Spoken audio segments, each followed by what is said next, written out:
But right before that, I got half a foot in the door because I got hired to work on a cartoon series for Rockefeller Films and State Property. So Beanie Siegel was creating an animated series at the time called The Playpen. So I submitted some work. They ended up bringing me out to New York, and I was like, I got my first real gig. I was excited. I was hanging out in the studio with these guys. I met Jay-Z. I was just like, it was like a dream come true to me. And then Beanie Siegel got arrested for attempted murder.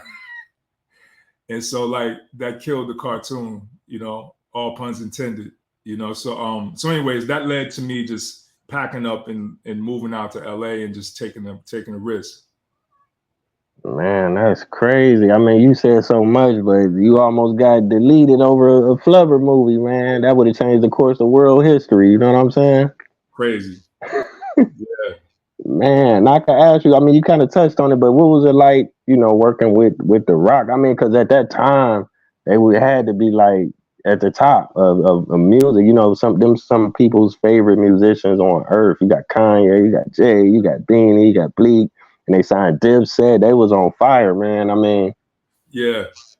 It was, it was funny because when I was working with them, it was right at the beginning of Jay and Dame starting to have their issues, right? So Rockefeller was kind of starting to fall apart right when I got there. And so it was really odd because I would so most of the time I spent was with Beanie Siegel and young Chris and what I'm saying, those guys like the state property side. But the way they were talking, like, and sometimes it was talking a little bit in code, but I got the sense that there was just a lot of people unhappy there, and so, but I didn't, at the time, I'm just excited to be there, so I didn't really think much of it, but it was interesting though because like, so when I was hanging out with like Beanie Siegel and those guys, they used to record at this studio in New York called Quad, right? And Quad, I remember when we got on the elevator, they showed that's where Tupac got shot up at, right? And so like they showed me like bro, I swear to you, it looked like there was still bullet fragments like lodged into the elevator. It was crazy.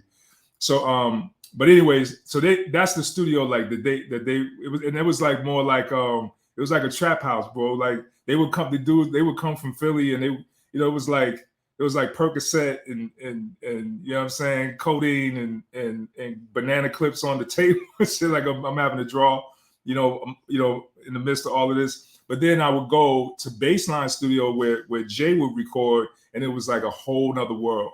It was like, you know what I'm saying? Like they was like they had like wine glasses and hors d'oeuvres, and you know what I'm saying?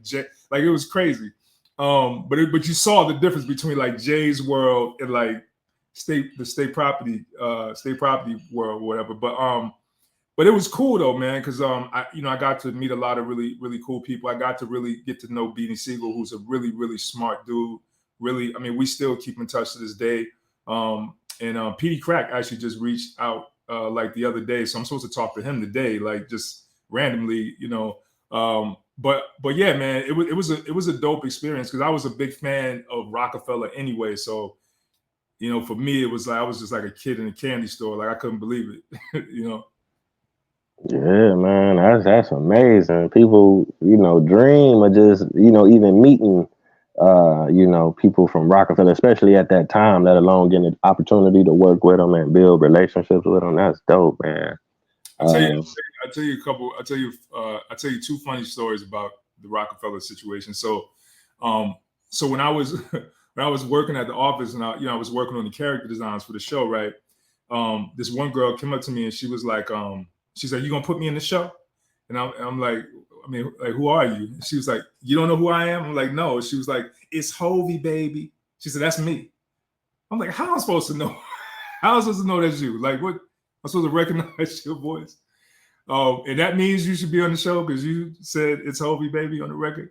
But that was funny. And then I remember Beanie Siegel.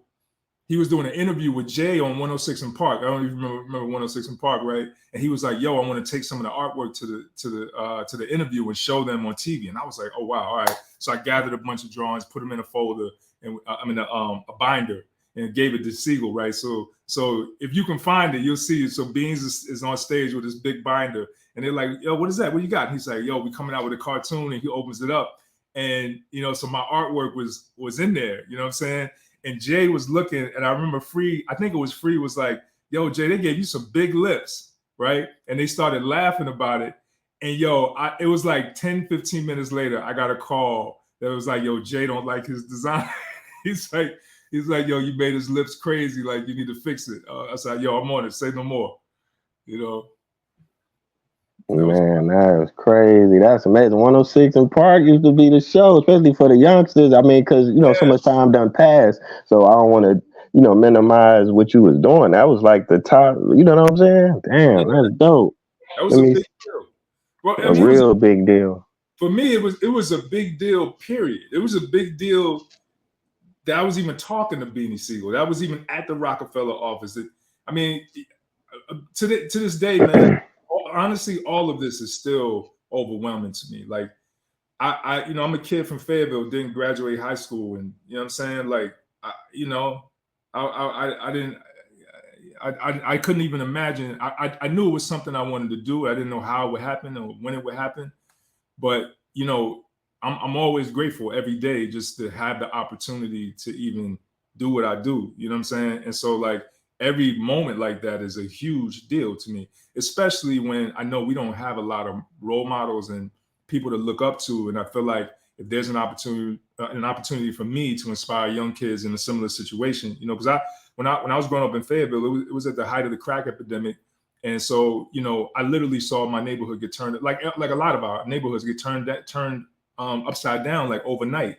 And you saw these people dying and getting locked up. And it was just like, at a certain point, it was hard to even see through this cloud of just negative stuff that was going on in our community. So to be able to make it out and to do something that's impactful to the culture, and then have the opportunity to inspire other kids and be able to talk to them and teach them and nurture their gifts and their talents, like that's everything to me.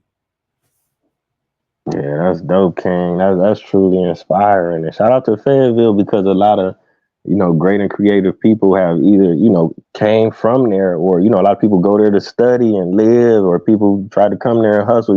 It's an organic place, man. So they definitely instill something in you, you know what I'm saying? And you showing that throughout your work. Thank you, bro. I appreciate you.